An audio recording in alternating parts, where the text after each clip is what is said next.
Oh, got a blue summon. Now's as good a time as any to start recording. I want to kind of touch on something I thought of a little bit. Oh, this is a fight club.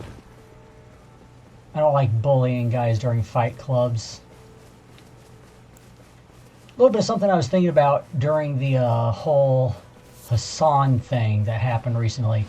Just a little bit of a...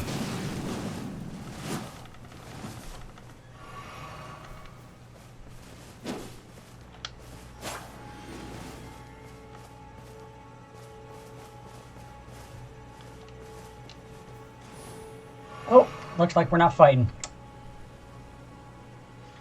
I was gonna drink so he'd drink and we could start off, on equal footing. But oh well. Basically, just sort of a sorting heuristic I use when it comes to people's general attitudes and behavior. I like to think of it as the conservative, liberal, progressive triumvirate, if you will. And basically, these are the three ways that people approach particular subjects. And it should be noted that not everyone is the same thing on all subjects. I believe it is Conquest's third law of politics. Actually, let me double check that real quick.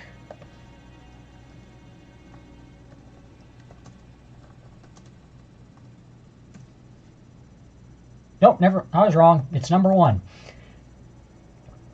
Conquest's first law of politics is that everyone is conservative on the subject they understand best. Which is why someone might say something along the lines of, I am socially liberal and economically conservative, etc., that old canard, right? There's a little bit of truth to that. Basically, think of it like this. A conservative is someone who either is satisfied or is reasonably certain they know what will satisfy them. And generally speaking, that means they want, the power structures that be to either leave them alone or get out of the way so that they can do the thing that they know will satisfy them, and then they don't have to continuously do it. A liberal is someone who doesn't know what necessarily will satisfy them, but is willing to find out. They're willing to test new ideas, try new things to see if there is possibly a better way to increase either their own personal or the general public satisfaction level. And generally speaking, this is one of the reasons why people might start out liberal while they are young, because they are testing out things, trying to see if there is a new or better way that the old fogies who are more conservative aren't willing to try. And the old fogies are more conservative because, generally speaking, they are more satisfied. You could use a shorthand and say, well, they're, richer, they've had more time to accrue wealth and possessions and whatnot, so obviously they're going to be satisfied because they have stuff, and that is somewhat true. Now, the progressive mindset is one of perpetual dissatisfaction with basically everything. I mean, think about it. If you have someone who is a progressive and they stop one day and say, actually, I think we've done pretty well. I'm actually pretty happy right now. We don't need to progress any further. This is great. All his fellow progressives are going to call him a fascist, right? Because the defining feature is whether or not they can be satisfied. And a progressive is effectively never satisfied, at least on the subject of what they are. This is one of the reasons that progressives are often stereotyped as being very artsy, is because they are constantly dissatisfied with the last thing they made. Which means that they are perfectionists, they are very driven, they are very motivated, they will keep doing the same thing over and over again, and as long as they don't burn out, and burnout is a very common feature among progressives, they can just continually get better and better and better at things. Incidentally, another one of the biggest progressive blocks in the country is billionaires. A lot of people don't like to hear that, but it's true.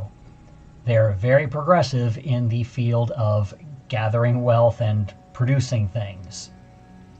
And you kind of want them to be that way because as long as they're not investing into a field that is very hyper-real, shall we say, that is just shuffling numbers around. I think a really good example of this that often gets brought up for the wrong reasons is George, and to an extent his son Alex Soros.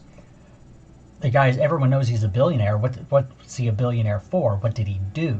What did he create? Well, what he created was money transfers, trading. Basically, he's known as the man who broke the Bank of England because he shorted the British pound and basically said, I think that the value of the British pound is going to drop, so I am going to invest sideways into it so that as its value drops, I will get money for doing so because I have a short position on it. And then basically used a whisper network of people to basically say, I think that the British pound is going to collapse, which caused it to actually collapse, something referred to as a reification. It's when you basically fake it until you make it, more or less. So he faked a pound collapse until it did happen, made billions of dollars basically overnight, or at least hundreds of millions, some stupidly large number. And then what does he use that money to do? He invested it into the Open Society Foundation, which is all about breaking down borders and fighting the far right. And even when you think about a billionaire who is considered conservative, I mean, take your Donald Trump, he was originally a more liberal, just standard New York blue dog Democrat until times changed. Similarly, Elon Musk, another name everyone thinks about, basically he was a standard, Democrat voter for the longest time until he figured out that basically the progressive wing of the Democratic Party was trying its darndest to make sure he could never get to Mars. And he really wants to get to Mars. So he will not be satisfied until we are on Mars. So he literally had a progressive motivation to turn right wing, if that makes sense. Alright, I'm going to have to actually lock in because this is final boss territory, but it looks like we have a let me tank him type. So let's try and support that guy. Okay, doubling up on Val.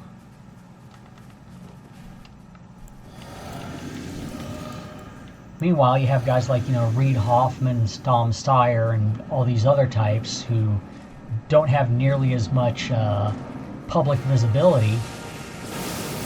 And the guy that, Singham Roy, or whatever his name is, that Hasan is basically let the cat out of the bag more publicly than it was previously known.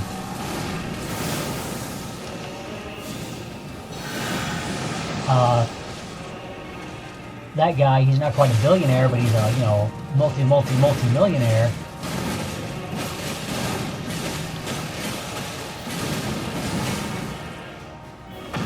And where's that guy's money go towards, despite, being fabulously wealthy, able to afford yachts and all the various, potential pleasures of the world? He spends it on Marxism. Because nobody believes in capitalism more than a socialist. And nobody believes... Ow. Let's see if we can give this guy the strong rot.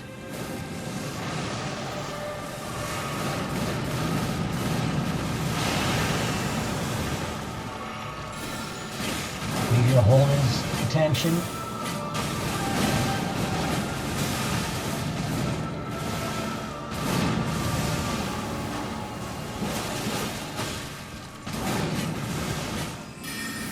Oh my god, he is not rotting. How?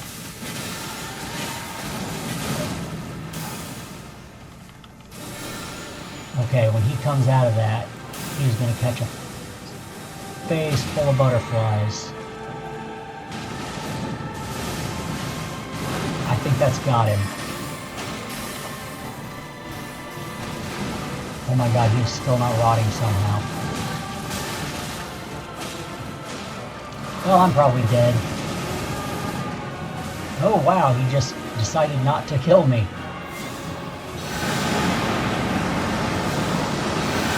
Get back in the fight. Oh great, we gotta freaking heal the tank.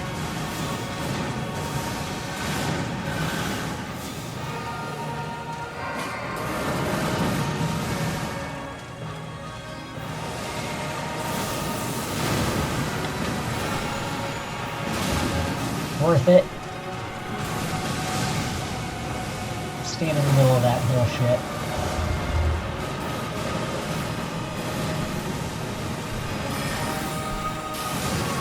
Okay, we've got him rotting. Let's just try to keep everybody alive. He says, just as he dies, because I was not expecting him to turn that on me. How is he still not rotting? We hit him with so much freaking... Damn. Oh well. Anywho, to get back on my point, the reason Hasan is a progressive, quote-unquote, functionally is because he cannot be satisfied. He doesn't actually know what will satisfy him. Everything he thinks that will satisfy him just sort of bounces off. He has millions of dollars, lives in a great house in a great part of the country. You could give him 115% of everything he says he wants, and he's still going to be mad about it. Meanwhile, to compare him to Asmangold, Asmangold is going out of his way not to make any more money, because he already has enough money. He's not really upgrading his house because he's happy with his house, right? He's just more or less satisfied with everything except possibly, you know, the state of the country, which is why he's gotten more into politics in the last couple of years. But other than that, like, even if his attitudes don't clock as what we generally consider, you know, conservative, he lives in a conservative way, which is why everyone lumps him in with that group, because he kind of is. Please don't be dead by the time we get down here. Thank you.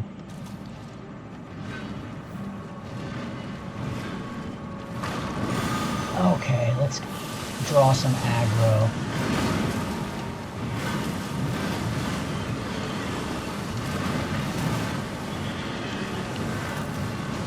Ah, damn it.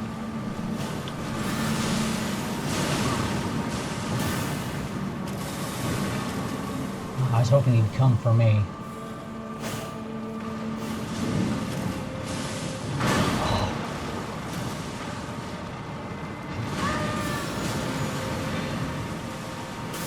Get back here. Please don't do range. Give me the... Oh.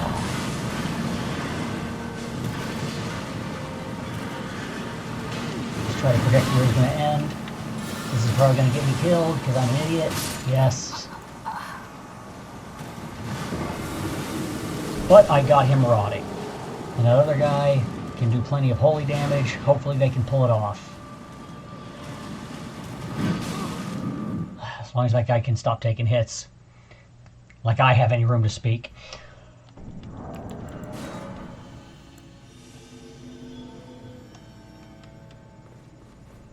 Alright, any other real points that I think I should touch on more?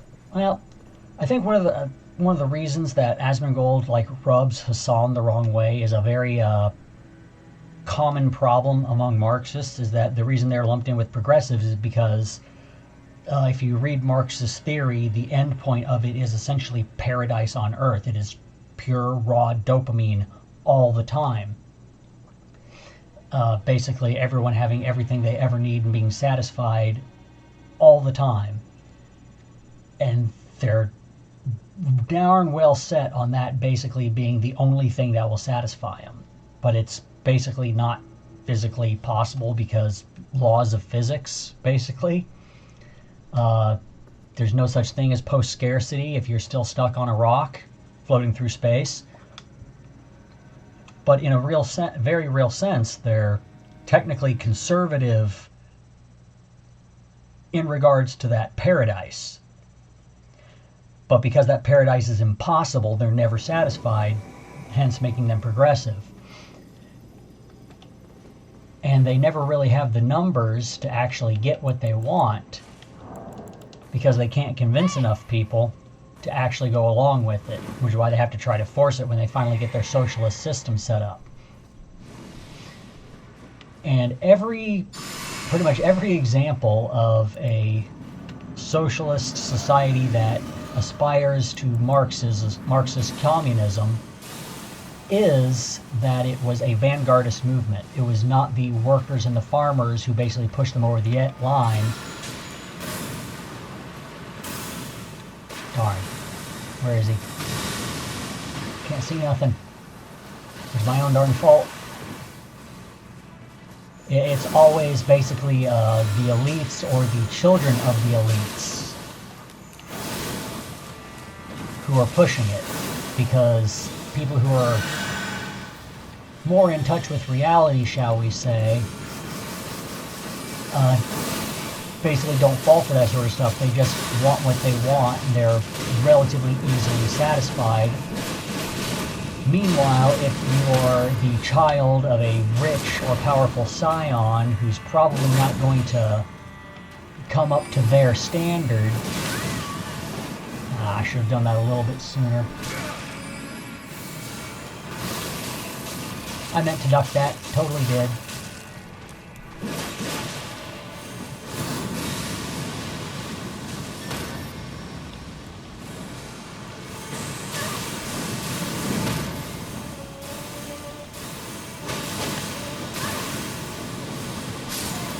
And shut up.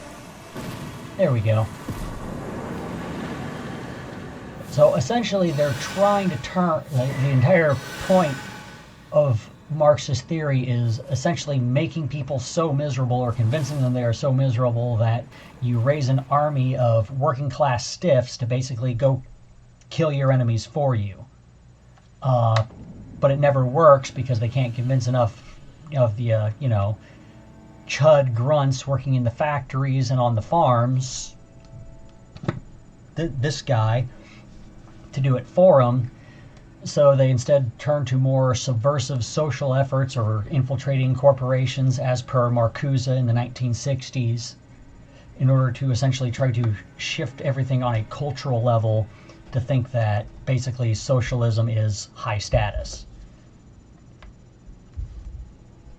So essentially, Marxists are a bunch of guys who really wish they had the working class struggle, because they're convinced it would have made them even more of a Marxist. But what made them a Marxist was the lack of a struggle. And then Hasan looks at Asmangold over there, a guy who actually did grow up in, poverty, divorced parents, moldering house, unreliable utilities. But he was happy and he was satisfied, and he still fondly remembers those times. And according to someone like Hasan, it's like, no, you should have been mad at the capitalists like me. And he just isn't. So the real question, I think, is if Hasan had had Asmongold's upbringing and Asmongold had had Hasan's upbringing, do you think they would have switched places? Because I'm not convinced that wouldn't have happened. Hasan could very easily have been a chud just by growing up, learning to live with not always getting what he wanted. Meanwhile, a guy who grew up with very little and just tried to make the best of it and cherishes the memories of all the good times he still managed to have, even in all of that poverty, grew up to be a realist rather than a fantasist, because he can be satisfied and Hasan never can be. Just something to think about.